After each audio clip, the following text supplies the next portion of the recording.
Hey, what's up, everybody? Welcome back to the Wealthy Legacy Journey. I can't even remember what episode this is actually by this point, but I'm sure I'm having a lot of fun recording them.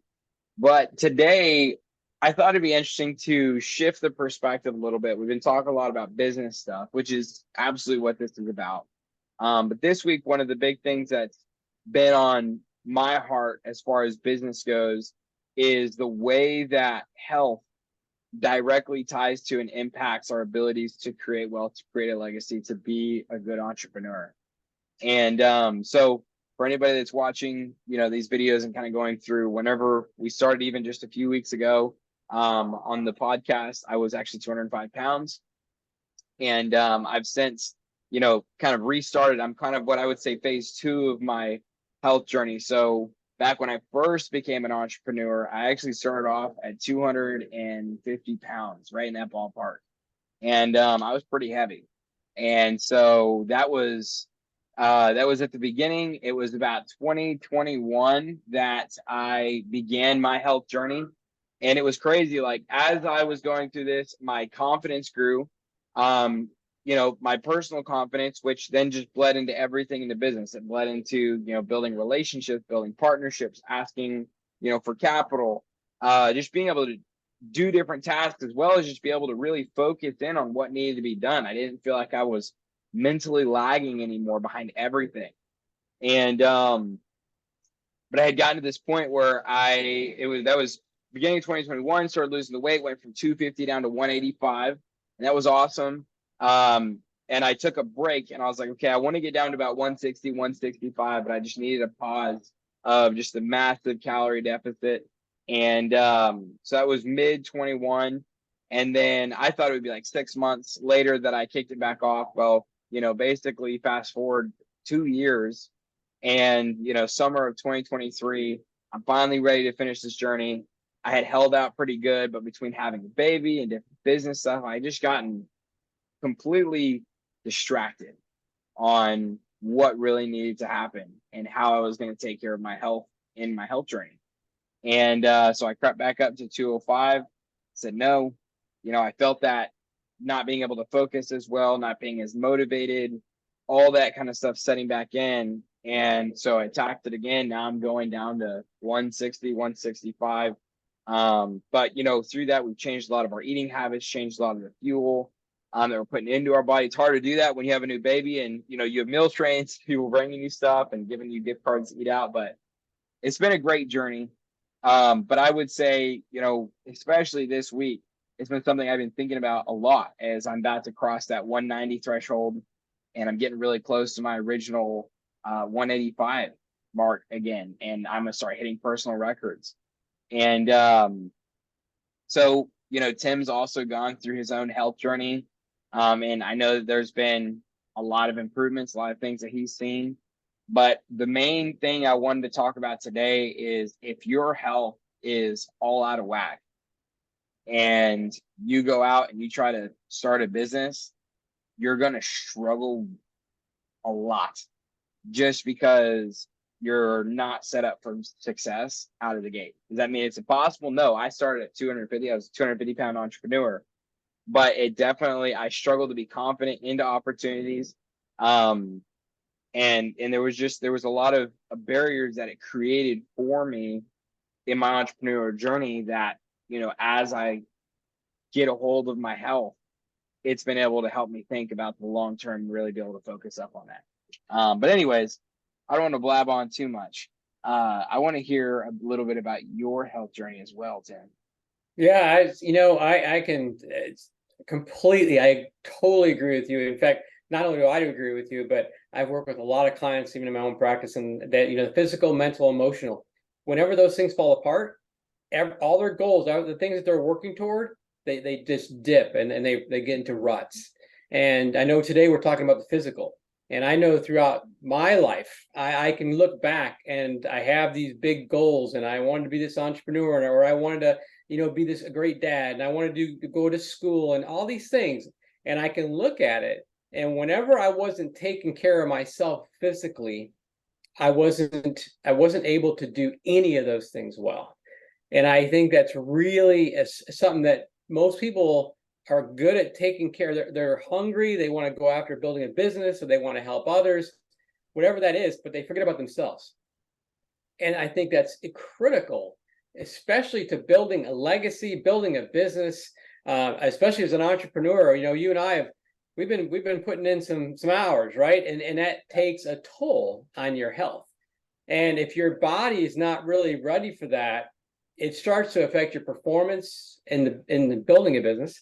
It starts to affect your ability to be a good father or a good husband or a good spouse. It starts affecting that.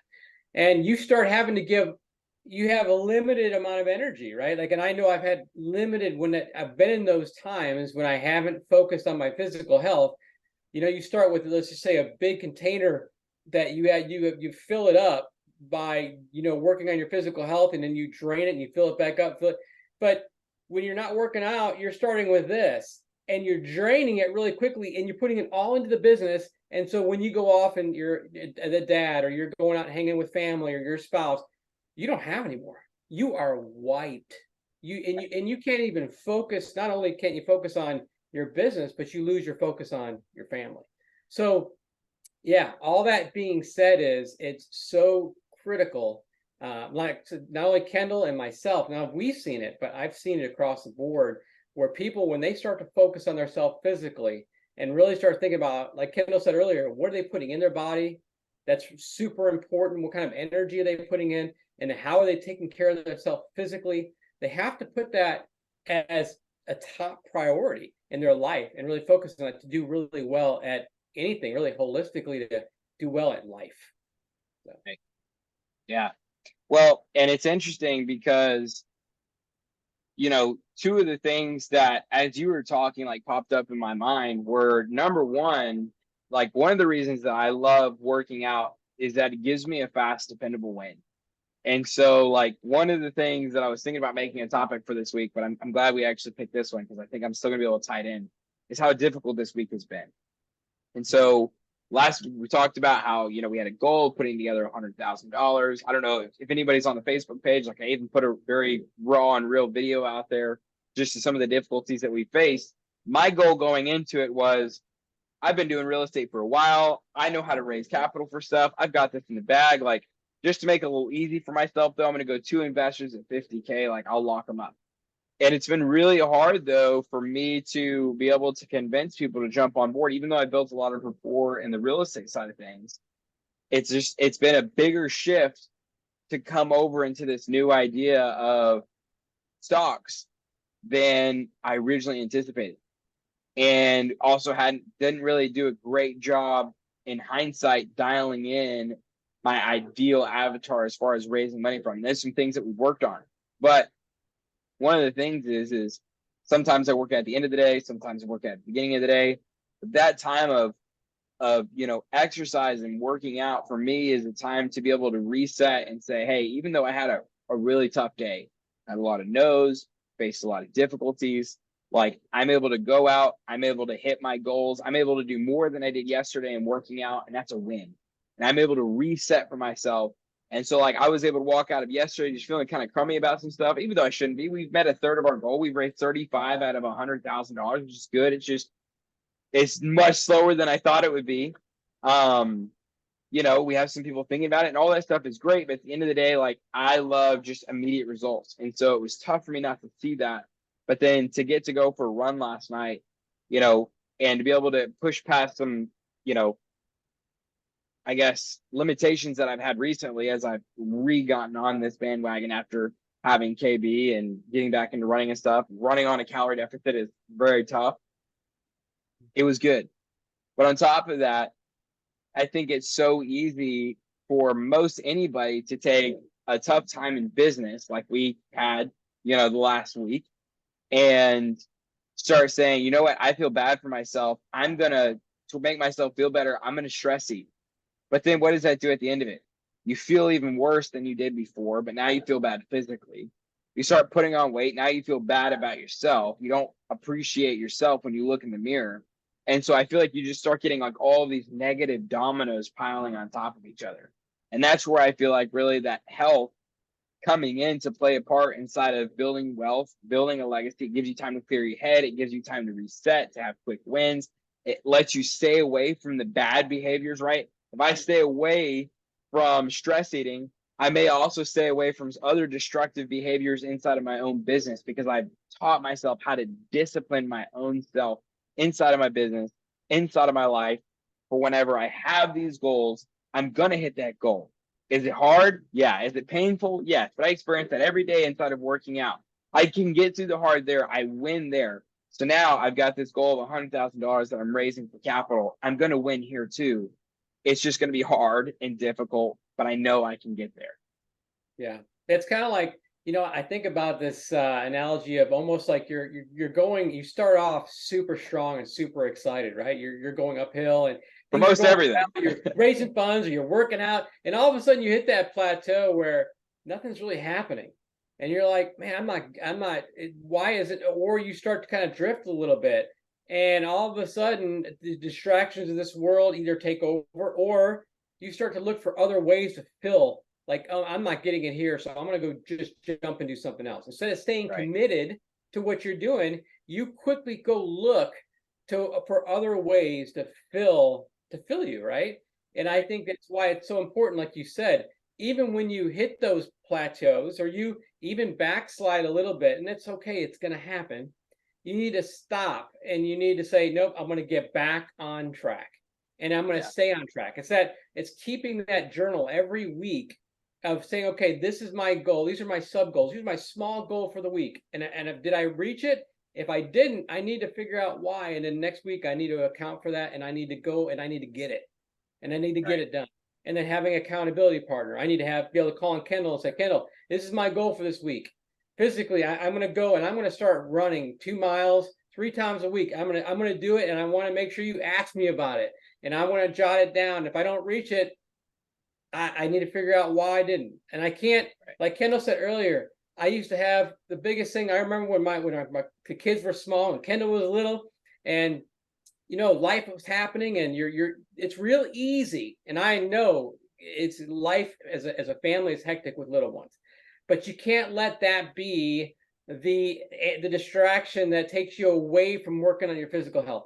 I know I used to use that all the time, say, well, I've got kids, I can't do it. And all of a sudden when the kids left, what's my excuse now? I just came up with other things that were more fulfilling. I'd rather sit and watch a show, or I would rather do something else than have to go work out. Working out's hard and sometimes it's painful, but man, it does really good things for your body. So it's really good to stay focused and make sure, like I said, we talked about last time and this time, is have that person in your life that'll hold you accountable. Yeah, that's good. Yeah, so I would say, looking back on my journey, I like to break things down whenever I present an idea. It's like, how do you, create this habit? And, first one is I feel like really setting a goal, right? You have to be able to set an achievable goal. And so for me, when I was at 250, I wanted to go down to 185. I wanted to be able to build this confidence. And then I knew my second phase, I was going to go down to about 160, 165, because that's my healthy range. But then I would say that's step one. You have to really create the goal of like, what is it that you're even going to be aiming for? Because if you're just aiming for nothing, you're not really going to have anything specific to go for, and it's never going to work. You can't just say, oh, I just want to get healthier. It's not a measurable metric, right? Then I would say second thing, and even Tim, you touched on this a little bit just before we started recording, you have to have a why reason, right? It has to be deeper, right? And it's the same for business, right? Like I think I can look back to my weight loss journey and my health journey, and there's so many ties to that, to my business journey, right? To being in real estate, to being an investor, to building the stock market algorithm. Like both of these things tie together in so many ways. Like I couldn't have gotten to where I'm at in real estate. I couldn't have gotten to where we are right now in building this algorithm without having a why reason, right? And the why reason had to be more than just, oh, I just want to make money, right? The why reason for health has to be more than, oh, I just want to lose weight. I want to be healthy. I want to look good, whatever. Like you have to have a deeper why reason, right? And so, and that's what's going to be able to propel you to the next level. So you have to set a goal. You have to have a why reason. like Tim said, I think accountability is massive. You know, you have to be able to tell people, hey, this is what I'm doing. And you know what? I'm going to tell you this right now. If you're too scared to bring people into your life as accountability, you're probably not ready for the opportunity. I'm going to say that again. If you're too scared to bring people into your life for accountability, you're probably not ready for the opportunity. And that's okay. There was a long time where I knew I wasn't ready for my second phase of my health journey. And then I finally hit the point where it was like, I'm ready. And I can't tell you exactly what it was. It was months of thinking about it. Honestly, since I stopped in summer of 21, I have been thinking about it off and on. And it was like this switch flipped inside my brain. It was right before the 4th of July. And I actually started like days before the 4th of July. I didn't get to eat the 4th of July food. But I remember actually whenever I started, even my wife was like, you sure you want to start this week right before 4th of July? And then there was some other stuff going on too. And I was like, if I can't be so committed to this journey to be able to miss out on the 4th of July, I'm not ready to start. And I've had moments in my life where I have been nervous to tell people about different goals and aspirations that I have. And I found that if I try to pursue something without telling other people, it usually ends up fizzling out because I wasn't really that ready to do it in the first place. But the second, I think it's because we know that the second that we bring people on board to what's happening, like we have to do it now. And it feels like a really big deal. And so what did we say? We said goal, having a why reason. What was there something else? It was accountability?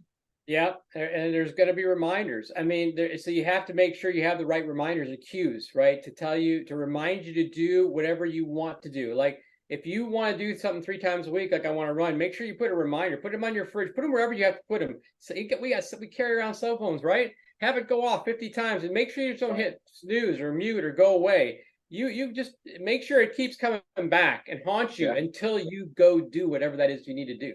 I mean, to go just to add on a little bit to Kendall and building that plan, make sure it's specific too. Because through all the research that I've done, I've seen that people who give a very vague goal don't usually follow through. But those who put the who, what, when, where, why, and literally the details. I'm going to go do it. I'm going to go run 2 miles. Where are you going to do it at? Well, I'm going to go to the school because it's a safe place. It's lit up. Very cool. So it's an actual location that I'm going to go do. What time are you going to do it? Well, 7 to 9 because the kids are in bed. Tuesday and Thursday, these days work the best. And then maybe Saturday. Well, what do you mean maybe Saturday? Well, Saturday, some things happen. Well, then that can slide, right? So maybe pick a different day.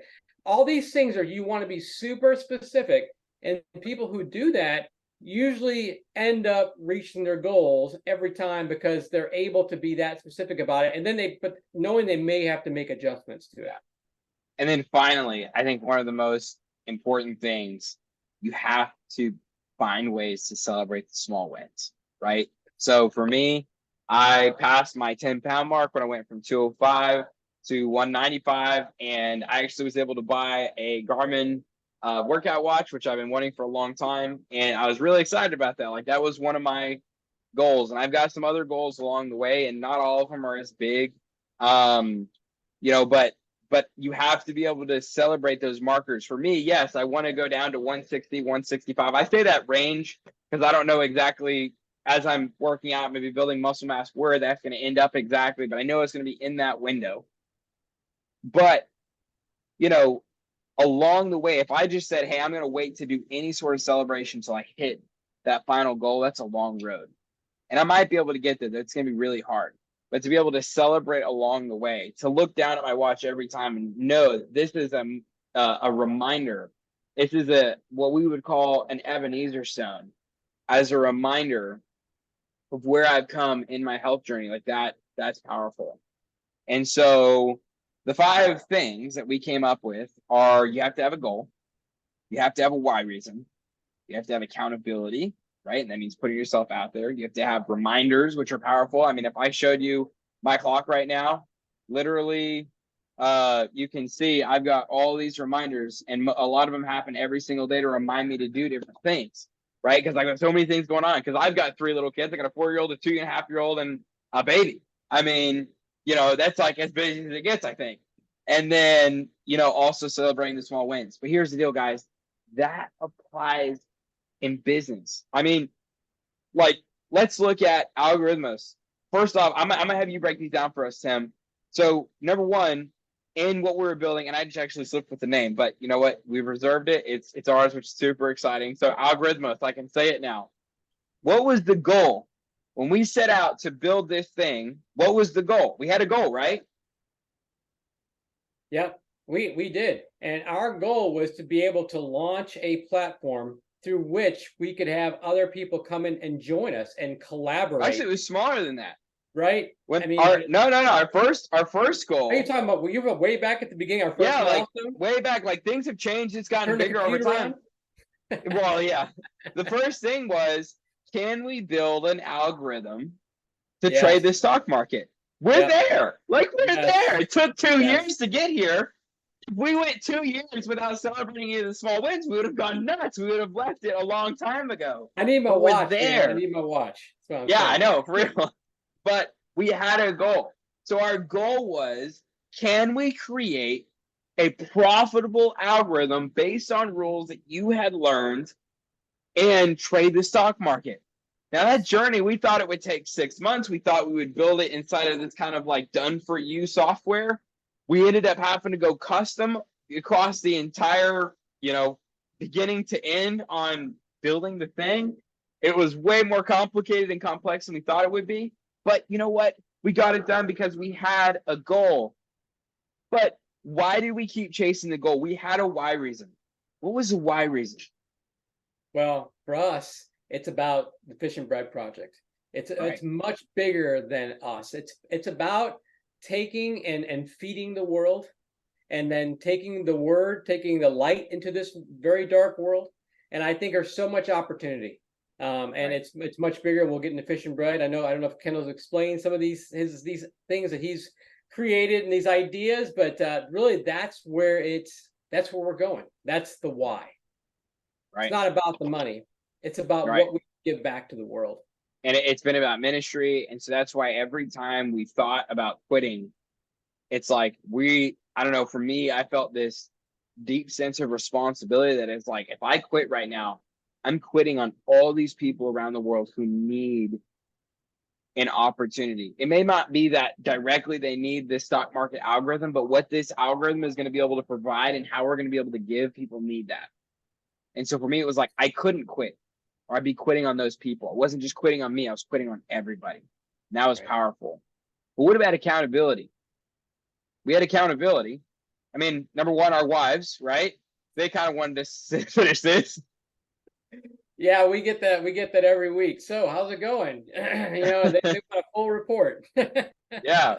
Well, one of the cool things that we had that I really enjoyed was, our small group time. And it was, we kind of had a men's group. It was me, it was Tim and Nathan. And it was great. And we were just talking about the real things of life and, the ups and the downs and the struggles. And, I think it was really cool being able to, I've lone wolf quite a few of my entrepreneur projects, which, has its perks, I guess. But, I could even say that I felt a sense of accountability in this situation to Tim. And I know Tim felt that way to me because we were working on this together. We own this 50-50. It was like, I have to put in my part of this venture for them. Right. And certainly you have to find the right partner who's going to be willing to see it that way. But that's been super powerful. But what about reminders? Yeah. I just want it's real quick. And it's not super off topic, but a little bit. Make sure when you do have partners that you do, number one, you're equally yoked, that you have a common vision. You think the same, but really that you also have, you balance each other really well. Like Kendall has strengths I don't have. Maybe I have strengths he doesn't have. But when we come together, man, we make an amazing team, and we never talk down to one another. We're always moving forward. We're always building. It's very constructional in nature, where we're always trying to improve. What do we need to correct? Where do we need to pivot? It's never beating each other up about what didn't go well. It's how can we correct the plan? How can we change something and move forward, but keep that momentum going forward? It's so important from what I've seen in our business relationship. And then reminders. How did we keep pinging ourselves, over and over to get it done? Yes. What do you Yeah. think? Well, I think for me, I literally know when I show up every morning, I've got a list of to-do things I need to knock out.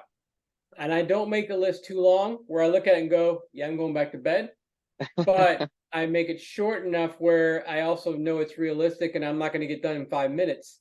I know I'm going to chip away. And when I reach them, I have my own little celebration. I walk away, maybe have a little walk or walk down the street. Of course, it's 180 degrees right now, so I don't really walk very far, but I get out.